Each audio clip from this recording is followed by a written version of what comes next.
a trip that will always be kind of ingrained and close to my heart is our trip to Queenstown, Central Otago. Yep. One of those moments was us kind of staying on the cliff face with Paul Puyol Yep. on yeah. in Prophets Rock, Yeah. and just overlooking that, having some wine, having a chat, and that was just amazing scenery, amazing wines, amazing chat, and that was just a moment. For me, amazing wine-related moment was doing the chat with Guillaume Brahimi and Frank Moreau. Again, it's like, how are we in this position where we have an opportunity to chat to such legends in both of their fields, and being able to listen to their story, their passion, like it made me hungry. It made me want to drink wine.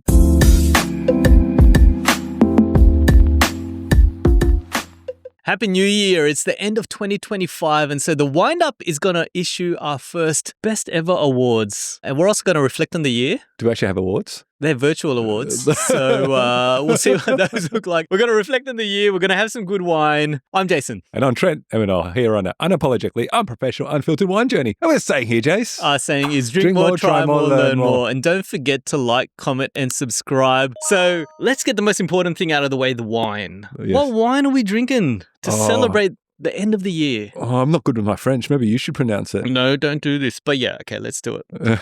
It is a champagne, Igli Orit, Le Vin de Vigne. Your turn now. Say it for real. Is it Igli Orit, Premier Cru, Le Vin de Vigne? Don't look at me. I'm not French. Let us know. We'll leave it at that. Okay, so the reason why I picked this one is we've been seeing this on the Insta, the gram from quite a few people. Eggley. You got to try it. I thought it's very befitting for our end of year episode to be actually finally trying an Eggley. So I asked one of our good friends, Mark Malouf, I Heart Wine, what's a good Eggley we should be trying? He said, maybe this one. Yeah. This one's a bit different because this is 100% Pinot Meunier, which is a very kind of rare format of wine. I thought, it should be complex, layered, opulent, which is very in line with how the Wind Up is and how we are as people. And hopefully it'll pair well. It'll pair well to our answers and questions as we reflect and look forward on the Wind Up. I love that link. That was nice. That was really good. Was it referring to your tasting note there? but like, I've never heard of it before. And when you mentioned it, I did started seeing pop up on my socials. Like, it is special. There's something important about it. And maybe you have the story about it, but your reaction kind of says it all. Like, even from the smell, it was outstanding. And I was imagining it, but the thing that came to mind, like, there's kind of this caramel scent that comes through it. But I was imagining, and this is what I'd written down. You were laughing at my notes. I was imagining a fresh cinnamon roll, yeasty, just a bit cooking in the oven. And that cinnamon and that powdery kind of smell, that sweetness through it. That's what I was imagining on the bouquet. Yeah, there's, for me, there's champagne and then there's champagne. And this is champagne. What's the difference between the other one? If you hear the nuance in how I say it, there's champagne and then there's champagne. Yep. Yeah. Said it a bit slower at the start. Good. Yep. Exactly. You smell it, it's intoxicating. And then you can't stop smelling it. You taste it. It's like a flavor explosion inside your mouth as well. Yeah. That just keeps on lingering as well. It's like, I just could go, wow. Yeah. Yes, I do. I agree. Being hit, like, wow. I'm being right. You being hit again. Wow. Yeah. We'll add that to the animation effect. But I agree. Everything from the smell through to the end. And as you were talking, it's like that finish was still coming through. It's still quite saline, but it's got those citrus notes. It's a delicious champagne. Thank you, Mark. Once again, great recommendation. Good stuff. It's fire. It's a great way to reflect on the year. And so how are we going to do this? We're going to spit out questions at each other and come up with a response. How do you want to play it? Start spitting your bars and then I'll reply. Bit of rap. All right, here we go. Here we go. Let's do some reflection. So first question for you. Was there something that surprised you this year that changed your perception of wine? Two things or two moments. Yeah. One was, it's going to be an obvious one, which is glassware. Yep. I think that was a big kind of eye-opening moment, having that masterclass session with Mark Boulderstone, looking at different glassware, how it impacts how you consume the wine and how you interpret the wine as well. The second one was more recent, going to Moselle area in Riesling. Oh, yeah. You go through those areas and you see all these wineries or wines that you've never heard of, which makes you like, I think there's like, I don't know, like over 10,000 different kind of producers around that area. Yeah. And, you know, we only see probably like a fraction of that, a tenth, if even that, which makes you kind of think, oh my God, there's still so much to explore in terms of the world of wine. We've scratched the surface. You know, we kind of did episodes on like Chateauneuf de Pave. We did episodes on English wines, Central Otago, Bourgogne. Yep. It's only like 5% of that region. And then those regions are 5% of wine production across the world. We haven't touched South Africa yet as well. Yeah. So there's so much. So that's the thing that still surprises me. It does feel like a bit of a Marvel multiverse, right? Unlimited wine possibilities. And I'm Doctor Strange. Why are you Doctor Strange? Like, okay, that was strange. For me, like it was probably... Everyone probably knows this, but this year really reaffirmed it for me that expensive wines doesn't equate to good quality wines, right? Perfect example was when we went to the Taste of Champagne. We had the opportunity to what I think is the most acclaimed, everyone talks about Salon, right? We had a 2015 Salon. It was Salon S Blanc de Blanc, $2,500 worth of champagne. And I was disappointed. I think, were you disappointed? Yeah. But then also say, you often hear those stories as well where people go, oh yeah, I paid X amount for a DRC. Yeah. And you go, oh, yeah, wasn't that good. Yeah. So that whole thing about like, is more expensive equate to better quality or something that you're going to enjoy? Not true. I remember we also had a gathering between us and I went to buy a Pinot Noir. It was about $120, right? Yeah. I won't say which one it was. Brought it to the event. And we're all like, what's so good about this? How much was it? I told everyone the price and it was like, are you serious? You paid for that price? And I agree. It wasn't worth it. So don't think that price is the key factor in determining if the quality of the wine is going to be good. That's probably the key thing. So do you think you can flip it the other way? Do you think there's also fantastic wines at lower price points? 100%. And maybe we'll talk about that as one of our awards for the year. Oh, wow. If we have awards. Okay, cool. Next one for you. What was the proudest moment of the year? Proudest moment of the year was when we were selected to talk to the Bourgogne delegation that had come. So the Bourgogne Wine Board, they were running an event in Australia and they had a delegation, Andrea Pritzker, MW Australian Ambassador to Bourgogne, Jean-Francois Baudet, President of Chablis Commission, Francois Lebay, President of the Bourgogne Wine Board, right? And they had selected us to interview them for some reason. And it was like, how on earth? Because we're awesome. Because we're awesome. We are, but we're also amateurs at this game. And we say it in our tagline. What do we say? Can unfiltered, you say it? Unapologetically, unfiltered, unprofessional. Yes. That's correct, right? Yeah. And that shows it. Yeah. But you're very unprofessional in saying that. Exactly. And so we were talking to other people in the media, in the delegation, because there was a tasting event afterwards. And people were surprised that we were interviewing them. And that was the proudest moment. It was like, you know what? We've started from nothing, but here we are interviewing a delegation for Bourgogne. That's crazy. How does that happen? Yeah. My proudest moment it wasn't any specific moment, but it's just each time we go to an event or whatever, people from the industry say, I love what you guys do.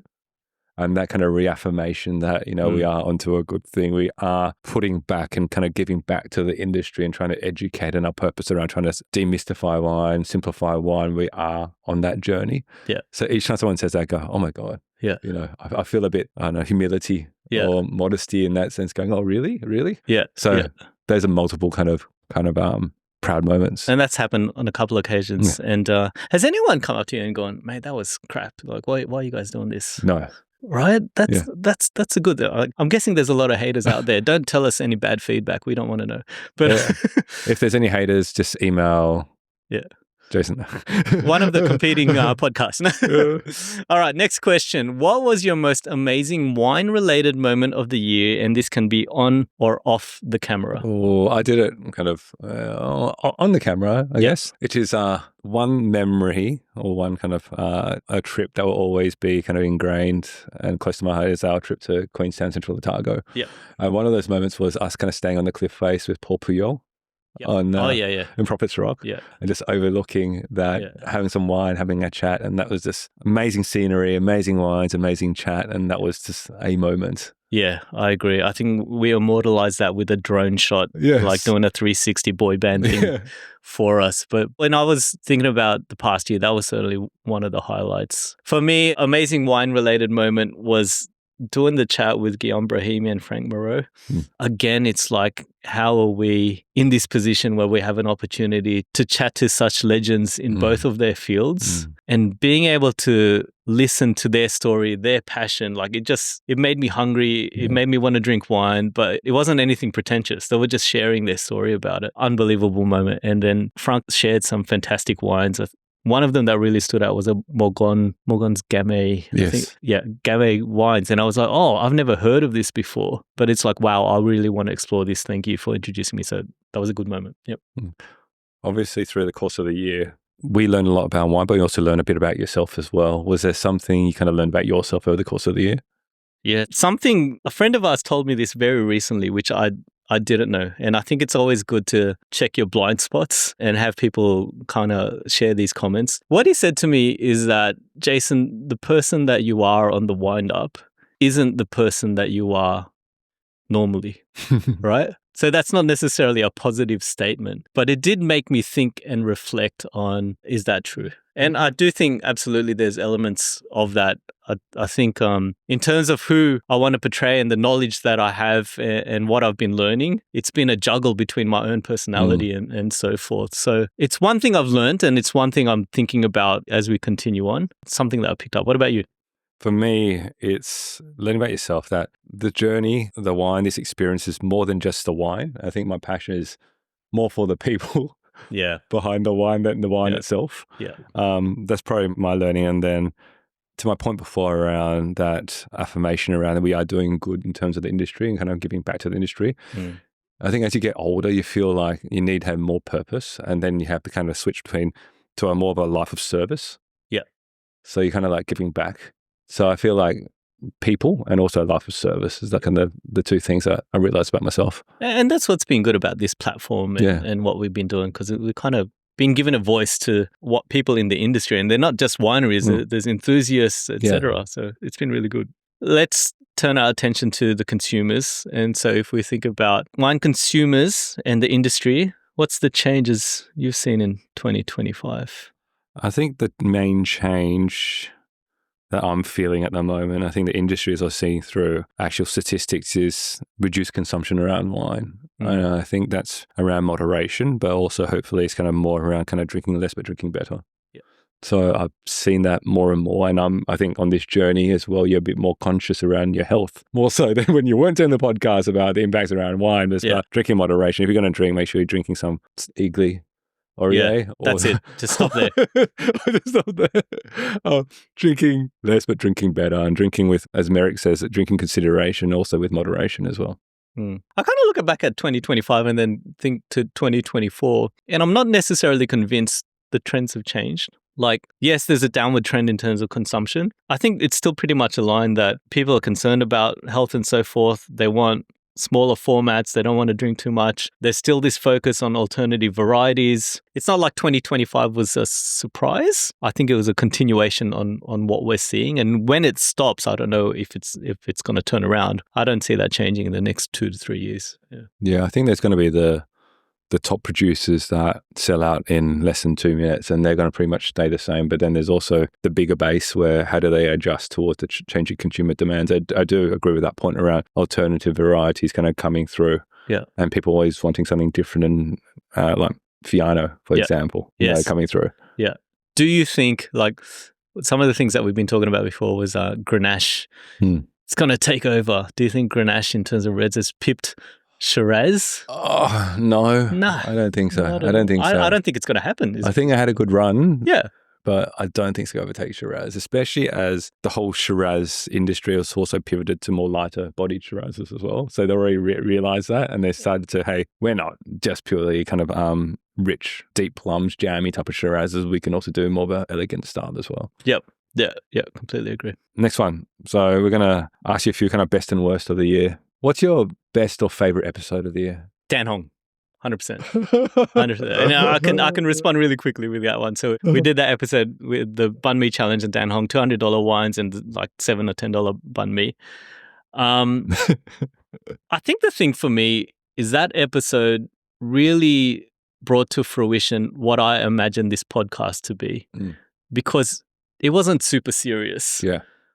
And we were having a lot of laughs, and it wasn't just wine and technical discussion and stuff like that. It really brought it to life. And then just having Dan Hong on, like, fantastic. And wine shouldn't be super serious anyway. Yeah. And like, you know, his pairings with Paddle Pop Cyclones and stuff like that, he helps in doing that. That was my favorite episode as well. Yep. Were you disappointed that my wine won the pairing, even though it was the cheapest wine? You know what? Let's talk about that. No, I wasn't disappointed. It was valid to win. Yeah. I have this thought in my mind. If someone says, let's do a $200 challenge, and you go, how much was the wine? It was like 40, 65, 50? 65, right? Yeah. Way below the threshold. Yeah. Are other people feeling ripped off? I think that's a consensus. I think Dan. I'm too. I looked at Dan when you announced it, and I think in his mind he said, "Mate, you just ripped me off, mate. What are you doing?" I said $200. You come 60. Up to. It was a. I know, but it was a thought. But yeah. Let us know in the comments below. I said you're a bit salty there. No. I was just thought it was a pure winner. 100% won it. Yeah. Are you guys the next one? Let's go next one. All right. Best or favorite red wine of the year. Which one was it? Could I only pick one? I put 3. Who hands out 3 awards at the Oscars and the Grammy? You got to choose one. You can say 3. I could say 3. Okay, choose one. The top nominees are the Prophet's Rock Home Pinot Noir. Yep. The 2021 Petite Max Morgon Gamay that I got from Frank Moreau. And the RP by far. Yep. All valid. Which is the top? Number 1. The Gamay. Let's do the Gamay. It was awesome, right? I haven't had many Gamays in my life, but that was a spectacular version of it. Yeah. There's Gamays and there's Gamays. Yes, again, sounds the same to me. Okay, how's the next one? I thought for me, it's really funny because we celebrated the 10,000 subscriber episode, right?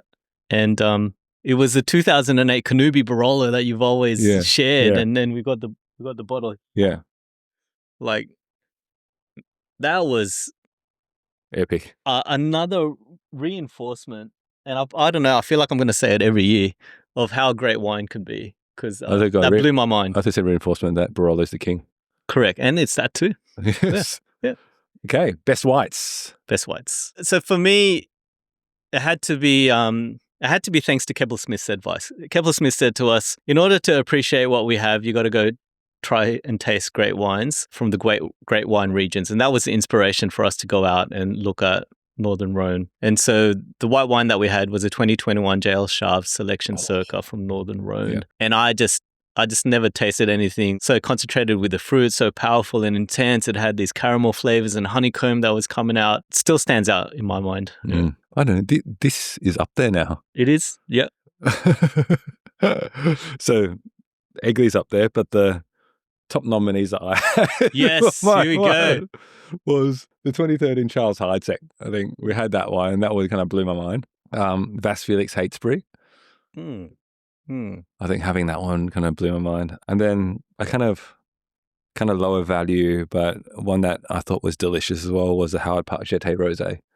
Another sparkling that kind of came through. But if I had to pick one, probably the Eggly at the moment. Yeah. None of those ones. It was coming in. Yeah. Definitely delicious. All right, let's go on. These are long award ceremonies. So best value wine. This one is important, I think. So 2025 best value wine of the year: red, white, sparkling, rosé. I've got two. I don't think you hit the brief for one. All right. Okay. One thing I realized, just as a kind of broad narrative, is around Central Otago. Yep. They deliver such good wines at such a lower price point. Yep. And the two I kind of picked from there was Prophet Oryx Pinot Gris. Yep. And the Felton Road Calvert Pinot Noir.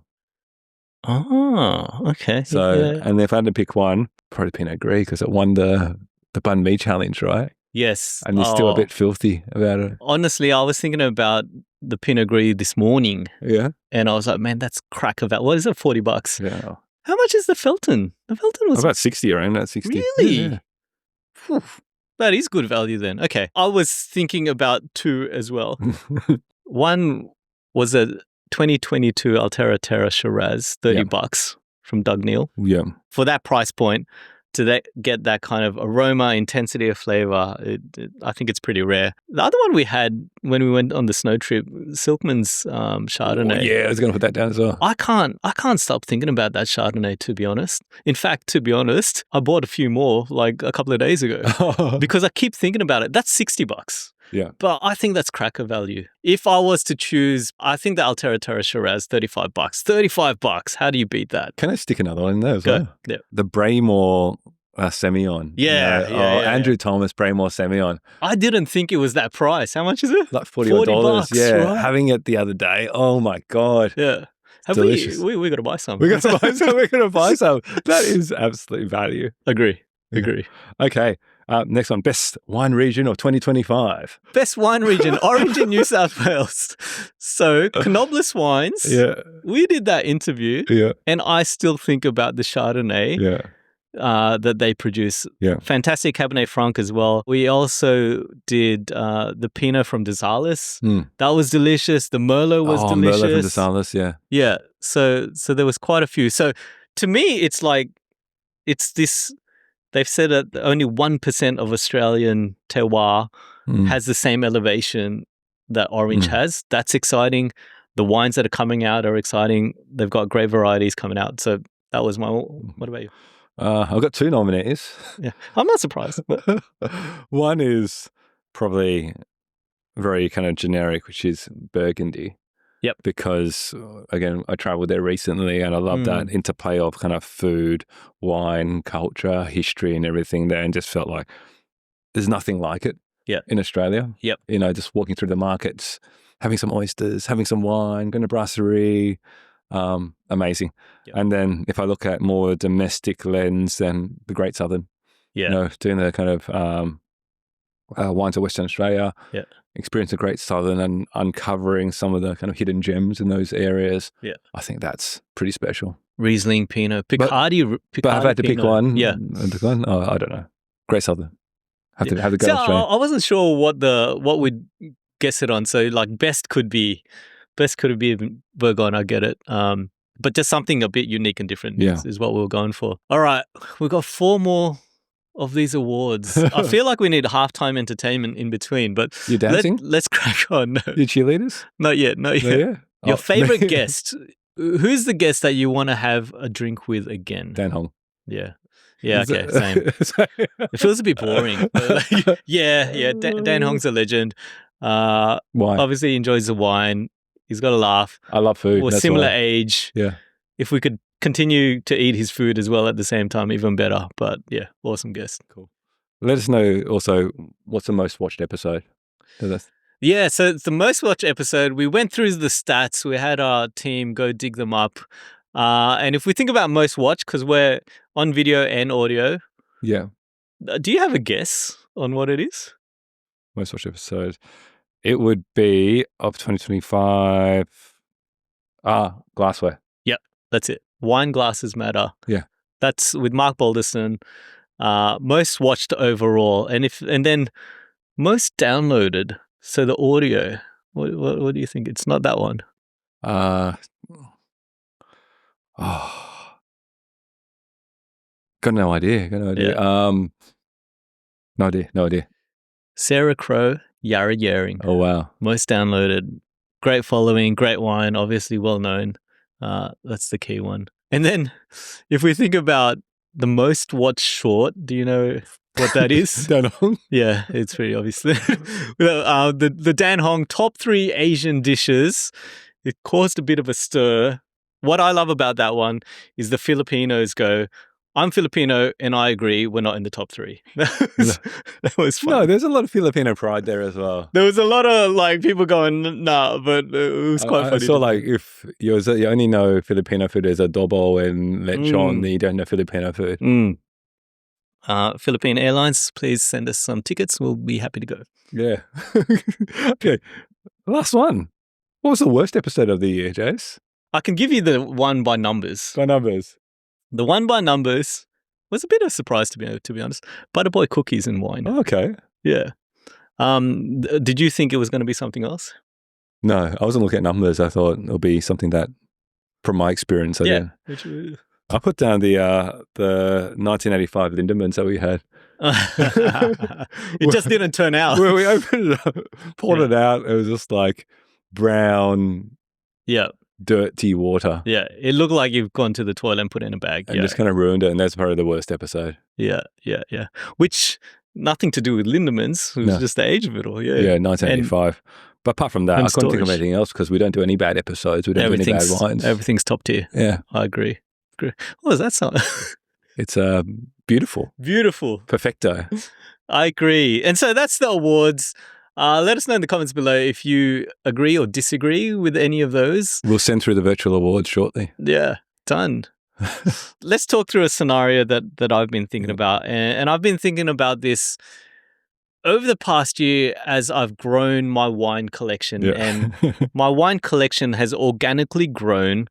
And I've just got these random bottles that are in there and they're taking up a lot of space. Some of them I really want to drink. Some of them I'm like, I could do without that. So I wanted to run a scenario by you to choose 6 wines. Imagine this. Yes, I'm imagining. You've got a magic cellar that refills every single time you take a bottle out and finish it. Wow. You can pick 6 wines from this past year, 2025, and it will auto-replenish for all of next year, 2026. Every time you drink, it'll replenish. This is like the Tim Tam box that never ends, right? Correct. The catch is the wines have to be under $80. Okay. So you're not going for the ultra-premium Salon $2,500 bottles, right? But the intent of this is to choose a set of 6 that you won't be bored with over the next year, but you'd be so happy to do so, but you're not spending too much money. Okay. I got 6. Let's go. Number 1, the Howard Park Jeté Rosé, $50. Great. Number 2, Prophet's Rock Pinot Gris, $55. Yep. Number 3, you haven't had this, I haven't had it, but the Crawford River Riesling, $58. Yeah. From Henty. It's like I'll more trust you kind on of that Germanic style. Nice. Number 4, Sabater Frère Cadet Chardonnay, $70. Is that $70? $70. Jesus, we got to buy more of those. That's cheap. Jesus. Number 5, the Bacardi Pinot Noir, $59. Yeah, that was good. And number 6, the Sorenberg Cabernet Cab Franc Merlot blend, $79. Yeah, okay. So I had to throw in a bit bigger red in there. I went for that one. So how many whites, how many reds? So I went the sparkling rosé, then the Pinot Gris and Riesling and Chardonnay, that's 3 whites. Then I went for a lighter red, which is a Pinot Noir. Then a heavier red, which is a Sorenberg blend. Yeah, nice. Good mix. Good mix. And you want variety in there. You don't want to keep to the same variety each time. So what are your 6? My 6, I went with Silkman's Reserve Chardonnay, $60. Really? Yeah. I went, the price. Is that $60? Yeah. Oh, It's $60. It's crazy. Prophet's Rock Pinot Gris as well. You said 55. One that I had tried, I don't know if you've had it, the SC Panel Arita Rosé. That was $32. It's also won a few awards here and there. So I've gone like Chardonnay, Pinot Gris, Rosé for that kind of freshness. And then one that I also think about for the year, I had it with my brother. 10 minutes by tractor down the hill. How much is that? $62, right? Yeah.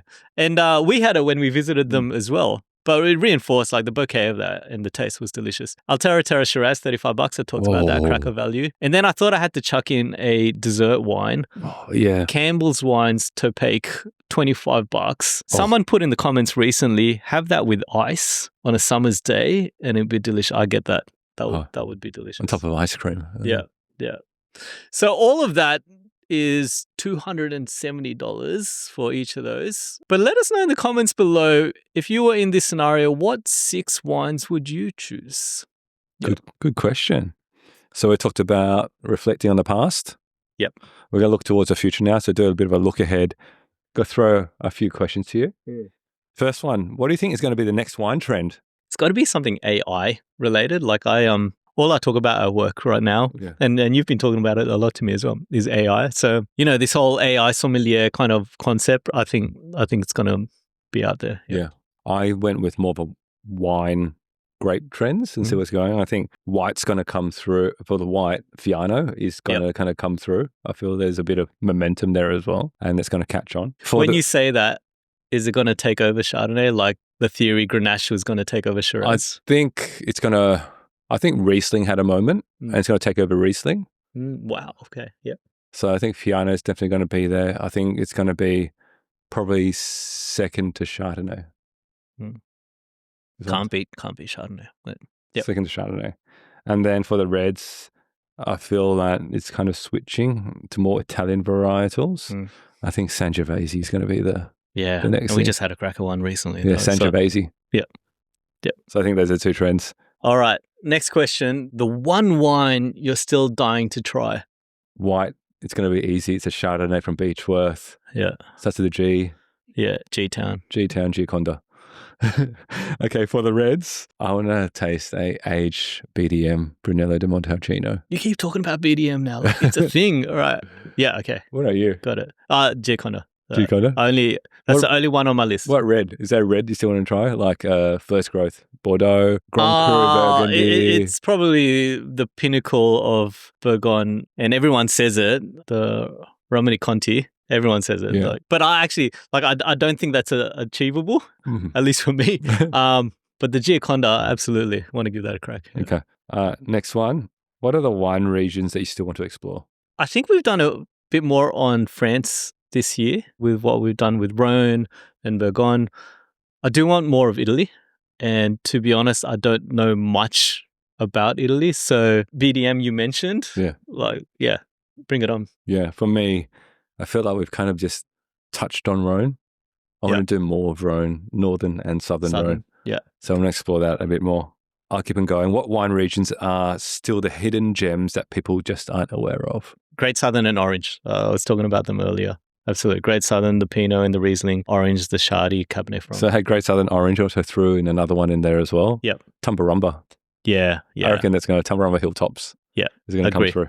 Next one. What is the one destination you want to visit next year? I think we said it last year. I think it's going to be Tassie. Yeah. I think it's so achievable. Like we went to New Zealand. Yeah. Tassie's there. What about you? Same. I think we're locked in. We said we would do New Zealand the year prior. We did that. Yeah. This year we're saying Tassie. We'll do that as well. Yeah. Return. We're done. And then the last one. Who do you want to get onto the podcast next year? Yeah. We talked about Gioconda and Rick Kinsbrunner. He just seems like this not a secretive guy. Don't really know much about him. Want to have him on the show. Man of mystery. To have this wine that I'm dying to taste. Just want to pick his brain. And to be honest, a lot of people that we've interviewed have referenced him. Like they've helped them in their careers, or they've sought advice from him, or they've worked with him. So Rick's one of them. I think the other one, if I'm thinking outside of the wine industry, is Jimmy Butler. Jimmy Butler's shown that he's a big wine enthusiast, and he just seems like a cool dude, like very successful. So what's the mentality and the drive between what he does on the basketball court, how he enjoys his life, etc. I think he'd be awesome. Let me message him on Insta and see if we can get him on. Also, LeBron James as well. Let me message him as well. Let them know. Don't tell Steph. I still love Steph. Yeah. What about you?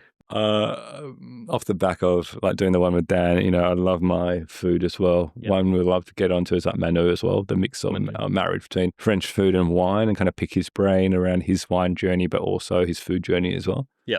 And the other one is just getting different perspectives on the wine industry, not just purely from winemakers, but also like wine sommeliers as well. Like how do they kind of build wine lists? How do they interpret wine? How do they break down that kind of communication, the mystery between consumer to wine list as well? So that's probably it.